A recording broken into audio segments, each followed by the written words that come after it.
A Via Cultural está em todas as redes: YouTube, Instagram, Facebook e agora aqui. Seja muito bem-vindo, esse é o podcast da Via Cultural. Siga com a Via e não perca podcasts semanais para você desfrutar de onde estiver. Este podcast conta com o Programa de Ação Cultural PROAC, Secretaria de Cultura e Economia Criativa, Governo do Estado de São Paulo, Governo Federal, Pátria Amada Brasil. Desejamos a todos um bom entretenimento. Boa noite, Laís. Tudo bom? Boa noite, Ana. Tudo bem? E você? Oi, Erwana. Tá nos ouvindo? Olá. Agora acho que eu estou escutando vocês. Ah, que bom. A gente está muito feliz porque a gente te encontrou depois de quase 1 mês e meio de pesquisa. Erwana, finalmente. Você está morando em Chicago? Maravilha, tô morando aqui em Chicago. Eu vi que você fez aí uma pós, está trabalhando já aí faz tempo? Verdade, eu me formei em maio do ano passado, em julho do ano passado que eu consegui essa autorização para poder trabalhar full time. Enfim, não é nada relativo a cinema, mais no ramo dos negócios agora. E a mudança que você fez para isso, você está contente? Está tudo bem? Tô contente. Eu passei a tomar conta dos meus 2 filhos já faz uns 3 anos. Envolveu uma mudança total de vida por motivos pessoais. E eu resolvi fazer essa graduação que me dá um escopo maior de trabalho, tanto na indústria do cinema como qualquer outra indústria, na verdade. Perfeito. Eu vou falar para o pessoal que está ouvindo a gente sobre você um pouquinho.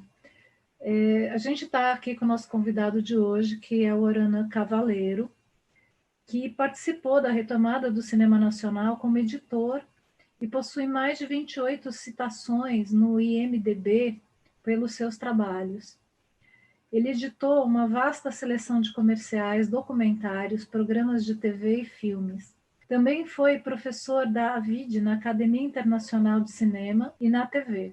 Bacharelado em Artes, Jornalismo pela Universidade de Indiana e mestrado em Gerenciamento de Projetos na Lewis University. Falei certo? É sim. Ele é editor de alguns documentários do pai dele, que é o Eliseu Visconti Cavaleiro, entre eles o Tabibuia e a Folia do Divino. Aranã, eu gostaria que você falasse um pouquinho da sua experiência aqui no país com o cinema nacional e contasse para a gente também de hoje como que você vê o que está acontecendo aqui na nossa realidade, né? Que, de certa forma, estamos numa fase de revolução, né? Revolução tecnológica, porque tudo tá, o nosso mundo hoje está online, em termos de cursos e tudo. E, por outro lado, com todos os problemas que a gente vem enfrentando,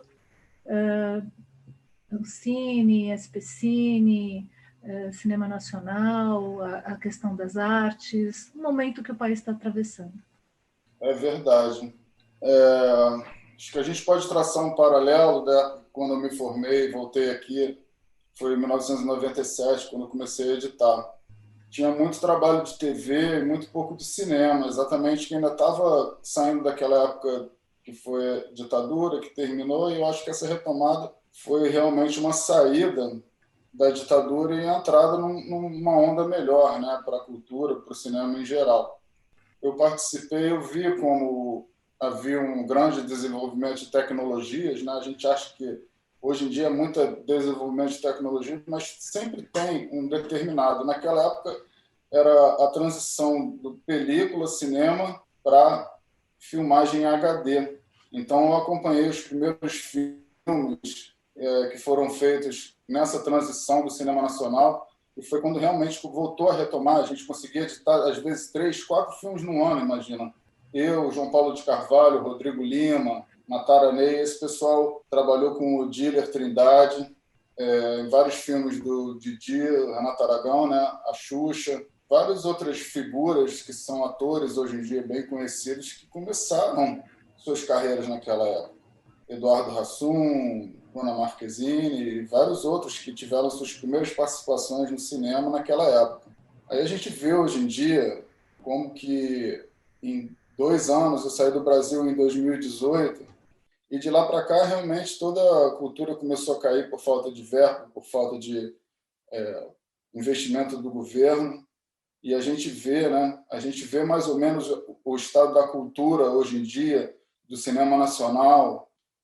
Durante a ditadura, meu pai foi militante, fazendo 2 longa-metragens durante a ditadura, né? Que caíram na censura, obviamente.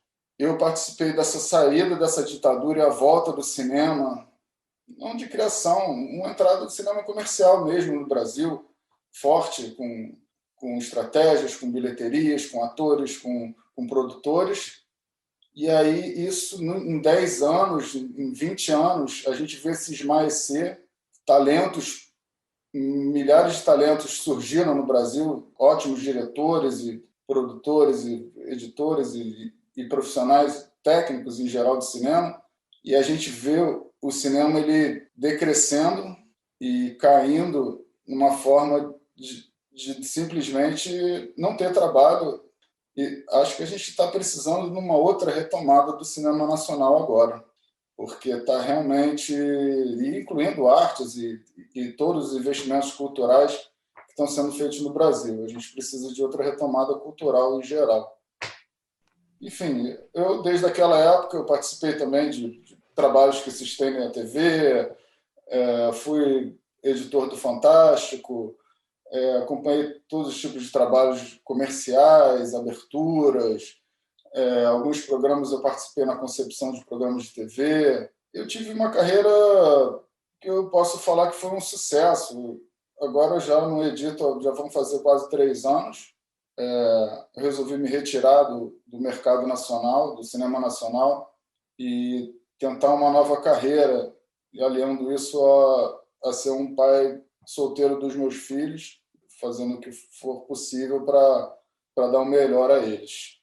E hoje em dia eu tenho uma formação do gerenciamento de projetos que me traz uma facilidade muito grande de trabalhar com produção agora, tanto cinema quanto TV, quanto com uma produção de uma fábrica também. Eu estou apto no caso, mas do modo geral eu tenho uma outra visão do cinema como investimento, de uma produção como um time que é vinculado ao orçamento e tem uma noção geral, mais geral de todas, você pode chamar de, vamos dizer, produções.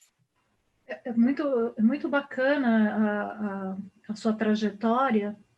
Inclusive, assim, eu vejo você, pelo que você está falando, não fora do cinema, mas como um degrau a mais dentro da sua trajetória dentro do cinema, porque digamos, quem pensa o cinema, quem né, organiza, quem faz os projetos para essa área de criação, trabalha muito mais, às vezes, do que quando a gente está no set, ou quando eu estou falando assim, uma experiência também um pouco do trabalho que a Via Cultural faz. A gente conseguiu aprovar esse projeto de cinema de invenção, Entre os Ditos e a Ditadura.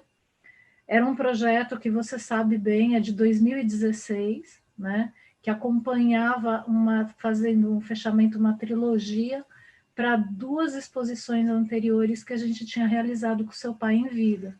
Eu acho que foi um momento muito oportuno, porque a ideia da gente trazer esse trabalho esse ano é realmente fazer uma ligação entre o que aconteceu e o que está acontecendo, o momento que foi o momento do cinema experimental no país, e o momento em que hoje a gente, dentro de uma pandemia, e com cortes violentíssimos ligados à área de artes e de terceiro setor, a gente está tendo que se reinventar. A gente, a Via Cultural, como parte de produção, a gente pensa muito em muitas coisas e teve que se reorganizar para conseguir acompanhar. Então, é como se a gente estivesse fazendo uma pós, só que na lida, né? A gente teve que correr atrás. Felizmente, eu acho que a equipe é uma equipe que se solidificou, né? A Laís, que trabalha com a gente, é uma pessoa que está com a Via já há 6 anos, Laís, acompanhando. Vai fazer 6 anos, eu entrei em 2016, tem um bom Isso. tempinho, né? E a Laís vem de uma formação de audiovisual, né, Laís? Sim, sou formada em cinema. Além de trabalhar na área de produção dos projetos aqui da Via, eu também sou educadora de cinema em vários dos projetos aqui da Via. Vou dar uma aula também no projeto do Cinema de Invenção e sou editora numa produtora independente de São Bernardo. Ah, que legal. A gente está aqui numa batalha, porque realmente os recursos diminuíram muito, mas assim, quando a gente tem essa perspectiva de como seu pai falava, trabalhar com pessoas criativas e pessoas que se superam o tempo inteiro por estarem olhando à frente, então a gente consegue desenvolver projetos bons. Agora, junto com você, acho que a Laís deve ter comentado, nós vamos ter convidados não só da época que trabalharam com seu pai, Júlio Bressani, Helena Inês, Vera Terra, Geraldo infelizmente está falecido, mas assim, um pessoal bacana daquela época, como a gente está trazendo Tata Amaral, Eliana Café, Carla Café, quem mais que vem, Laís? A Viviane Ferreira, que é a Viviane Ferreira, que está assumindo a SPCine. Walter Regi, o Marcelo Rubens Paiva também vai estar, né, de uma outra área, mas também trabalha com cinema. Interessante. Estamos fazendo aqui uma movimentação. Mas eu queria que você contasse um pouco também para a gente, para quem está nos ouvindo, você, como filho do Eliseu, seguiu um pouco a carreira dele, quer dizer, com outros olhares em outros momentos, mas é cineasta como seu pai. Como foi essa influência no dia a dia? Como é que você queria contar alguma coisa que te marcou, alguma coisa que te fez transitar nessa história também no país? Bem, eu sempre tive a referência de ter aqueles rolos de filme em casa, né? E cartazes de filme, os filmes dele em casa. Então, a gente não sabe exatamente o tipo de influência. Agora, a influência muito grande sempre acho que foi da arte que ele exerceu. Tem muitas pinturas, tem muitos pintores na família. Tudo isso fez despertar o olhar para a arte, eu acho. Mas o cinema em si, apesar de ser uma carreira similar, ele nunca introduziu o cinema, na verdade, para mim. O que aconteceu foi que, com a separação dele, a minha mãe resolveu fazer o doutorado dela em Indiana. E foi quando eu tinha por volta de 20 anos de idade, eu estava na faculdade de comunicação com a intenção de ser jornalista ou trabalhar com mídia. E aí eu fiz a transição para cá, terminei meu curso aqui eu aprendi muito o que eles chamam de broadcast aqui, né? Eu fazia um estágio na estação de televisão cerca de 1 ano, que me deu muita sabedoria quando eu voltei ao Brasil, sabedoria técnica. Meu pai teve uma transição muito difícil com os filhos, né? Quando ele se separou da minha mãe, ele também se excluiu, ele foi morar em Teresópolis, que é uma cidade nas montanhas, a cerca de umas 2 horas do Rio de Janeiro, e ele meio que se excluiu, então ele não era aquele pai presente, ele não pegava a gente para final de semana. Então, eu acho que eu fui o único filho, depois que eu voltei, que eu aprendi a editar, que eu já estava um tempo no mercado, que eu fui me reunir com ele. Acho que foi o único filho que realmente teve a oportunidade de se reunir com ele em vida. Porque a minha irmã estava morando aqui, ela ficou morando aqui nos Estados Unidos, o Júlio nunca realmente se reuniu com ele. O Henrique, enfim, que era outro filho, não voltou muito próximo, apesar de ser bem, bem próximo do meu pai, depois que teve essa descoberta do DNA, que ele não era filho do meu pai, era filho do Glauber. Eu não sei dizer se meu pai sofreu muito com isso, eu acho que sim, ele ficou abalado. E, enfim, tudo isso se mistura, né, dentro da volta dele a fazer... Ele nunca parou de fazer documentários mais atuais do que ele já tinha feito, ele meio que voltou a procurar aquele lado antropológico dele e procurar figuras que ele achava legal para documentar, né? Então, eu consegui, a tempo, de editar alguns trabalhos dele e recriar essa conexão com ele exatamente através do próprio cinema. E tê-lo de volta na minha casa, como pai, como amigo, o que muitos falaram que, enfim, não era muito bom se reaproximar do meu pai. Eu nunca tive esse medo. Eu achava que era sempre o único pai que eu tinha e eu devia aceitá-lo. E então eu procurei fazer isso. Não foi muito fácil, mas eu sempre mantive a minha postura. Até que em determinado momento a vida vai te empurrando para um lado para o outro, né? Ele acabou se foi, mas temos aí o legado dele que está sendo, vamos dizer, reestudado pelo pessoal da universidade. Estão vendo quais são as dificuldades que ele teve para fazer esses 2 longa-metragens durante a ditadura, de se enfiar no Nordeste, no Espírito Santo, Norte carioca, para documentar folclore que estava acontecendo. Isso também as pessoas valorizam muito, não só as comédias burlescas, que foram os filmes dele durante a ditadura, obviamente feitos contra o governo e, enfim, de alguma forma representar um grito no meio da ditadura, quanto a atitude que ele teve de viajar e com a câmera na cabeça, né?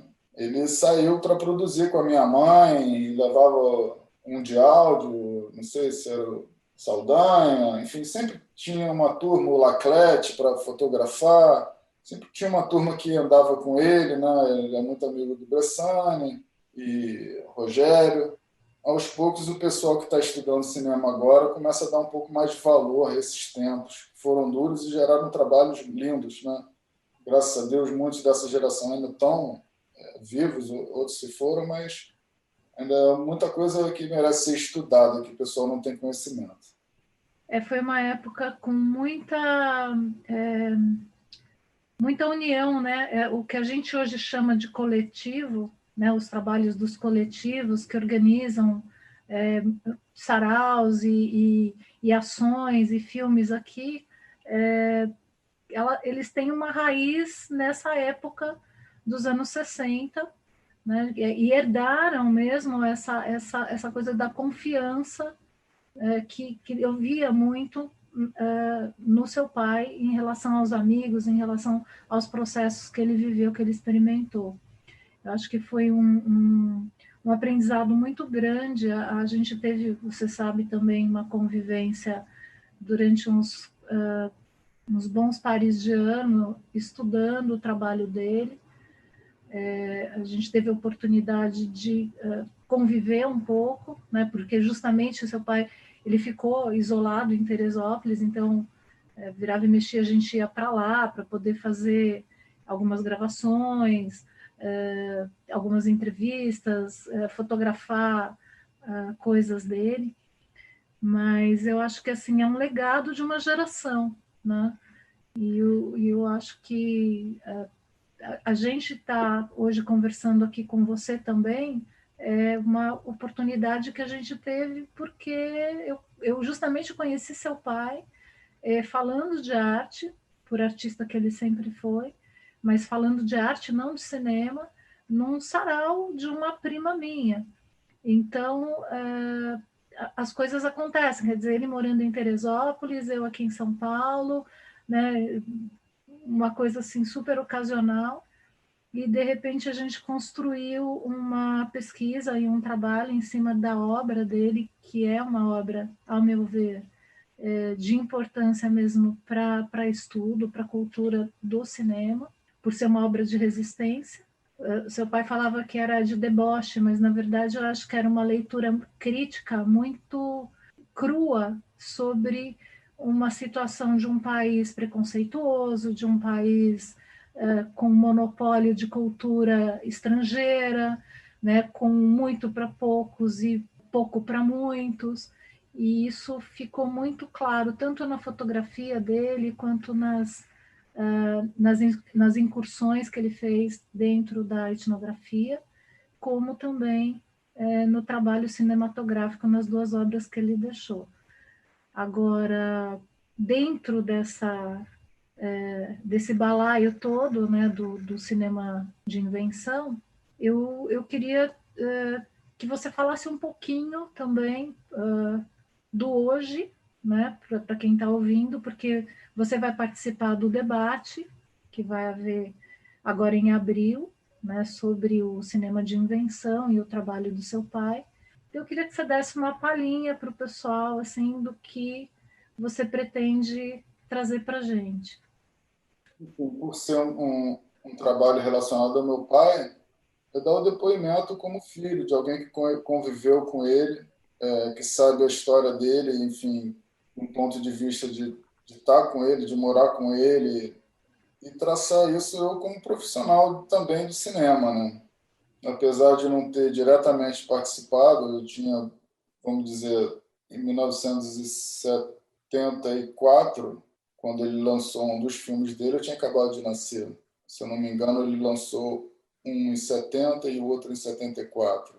Eu acho que um depoimento, né, pessoal do que era a vida dele. Ele morava, né, na ladeira lá dos Tabajaras, e nosso apartamento tinha um estúdio no último andar, e que ele passava noites e mais noites ouvindo música, enfim. Ele era um profundo conhecedor de Villa-Lobos, de sambas antigos.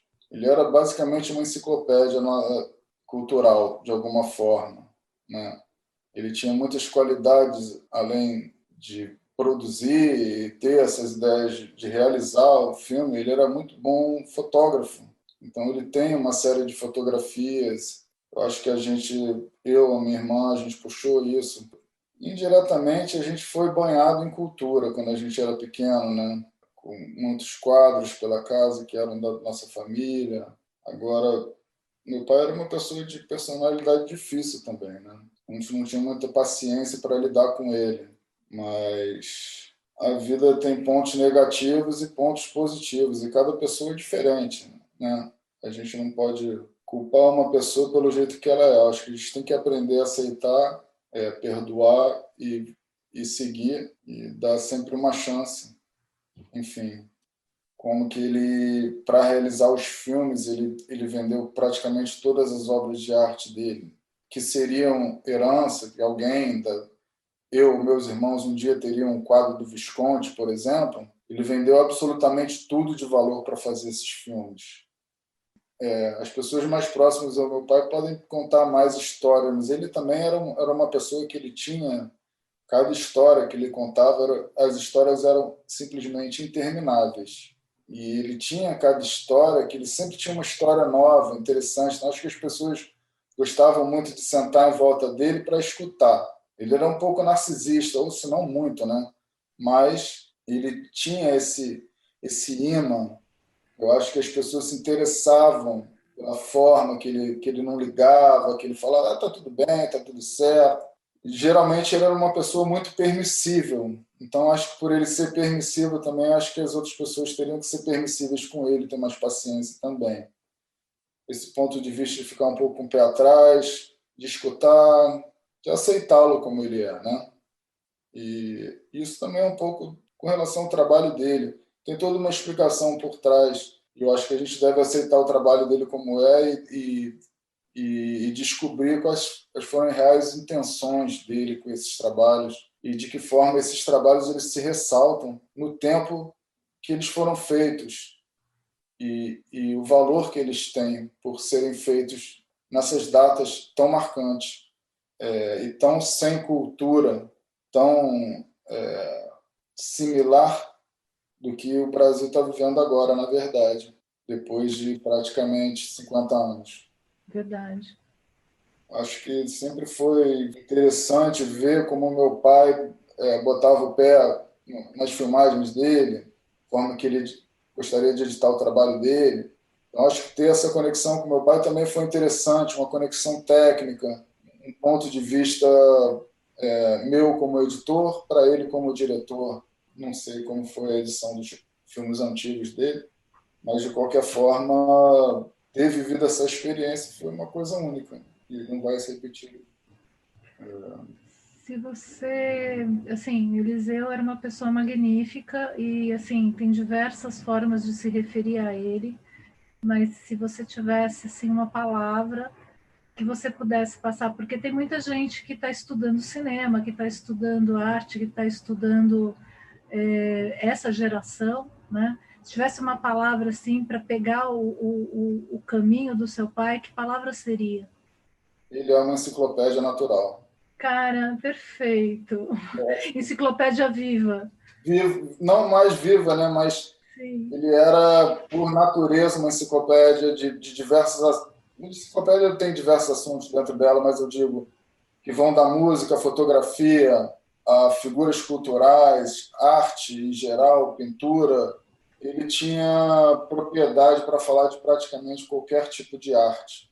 E ele era um artista, de fato, né? Pintava, desenhava, filmava, estudava, lia muito, escutava muita música, música clássica, diversos tipos de música, que não são músicas exatamente de mercado, né? Então, ele era muito eclético musicalmente. Não, e muito bom gosto musical também, né? Porque o ecletismo, às vezes, você absorve, você ouve qualquer coisa. Ele não, ele tinha um ouvido muito apurado.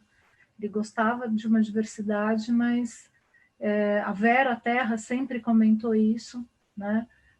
Da qualidade musical que ele levava, inclusive, para as imagens que ele transmitia. Né? As trilhas sonoras, que eram belíssimas, escolhidas a dedo. Assim, para a gente também falar um pouco sobre hoje, né? Uma herança que o Eliseu pode deixar nesse ciclo, nesse projeto que a gente está fazendo, olhar para o trabalho do seu pai, para essas novas gerações.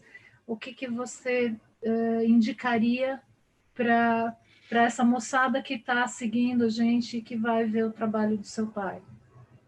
Para quem se formou, que fui eu em 97, trabalhando com câmera Super VHS, eu acho que os equipamentos, a oferta, tudo isso, o lado técnico, ficou muito mais fácil tudo, você poder criar.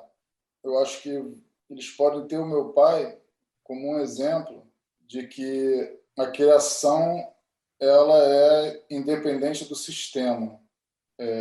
A criação ela não tem limites, mas se você corta orçamentos, você promove, de certa forma, uma ditadura financeira e outros tipos de ditadura também, porque a gente vê uma polarização muito grande hoje em dia.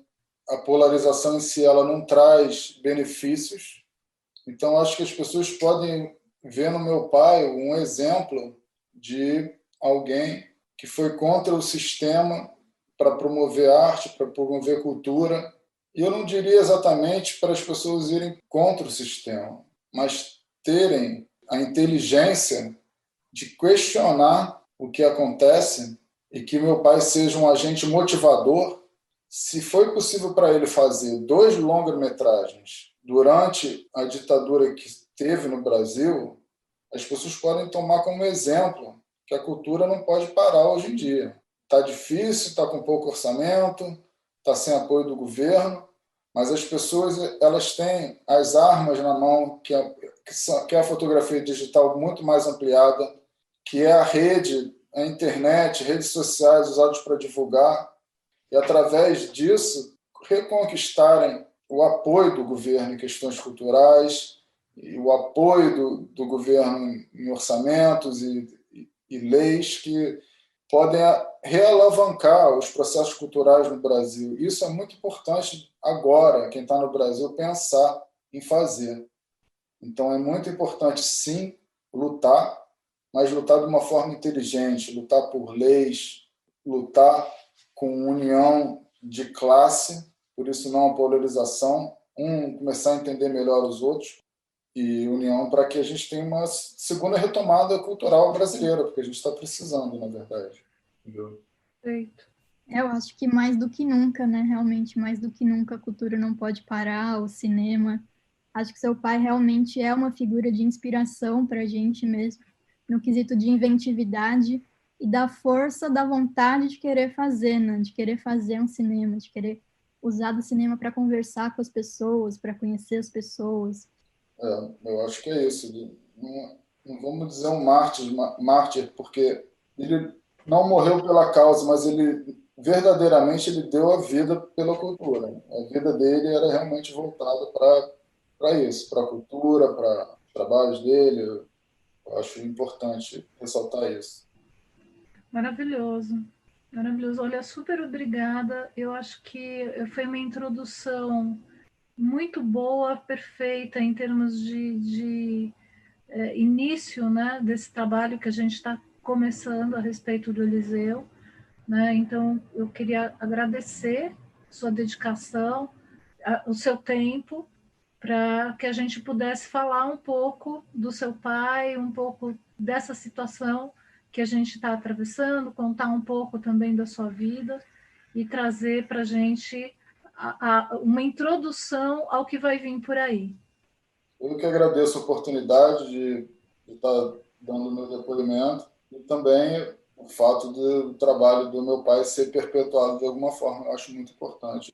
Muito obrigada. A gente, só para lembrar também, né, a gente está fazendo esse trabalho por conta da premiação com a Lei Aldir Blanc. Então, é um fomento do governo federal, da Secretaria de Cultura e do PROAC. O trabalho está sendo organizado pela Via Cultural, mas com verba pública. Então, eu acho que é exatamente isso também que você está falando. As verbas estão difíceis, mas a gente está trabalhando, a gente está indo atrás, e o governo está tentando também trazer oportunidades para que a gente possa levar produto de qualidade, história e conhecimento para o público, porque tudo que a gente está realizando aqui, nesse projeto, é totalmente gratuito e colocado online para você poder assistir de qualquer lugar da cidade, do estado, do país, até do mundo. Então, qualquer pessoa pode acessar a nossa programação. Eu quero convidar quem está ouvindo. Todas as segundas-feiras nós vamos ter, já começou, né, nessa, inclusive, todas as segundas às 19h, videoaulas no nosso canal do YouTube. Todas as quartas às 20 horas, webinários pelo Zoom. Esses são ao vivo, vocês podem interagir, mandando perguntas no chat, conversando com os nossos convidados. Dia 16 de abril a gente vai ter o debate, o Aruanã vai estar presente também Helene Inês, Vera Terra, Viviane Ferreira, Júlio Bressani e Everton Belico. E do dia 19 ao 25 de abril vai ser a exibição dos filmes do Eliseu Visconti no nosso site. Então é isso, muito obrigada, saudade de falar com você, boa noite. Boa noite, tchau. Boa noite.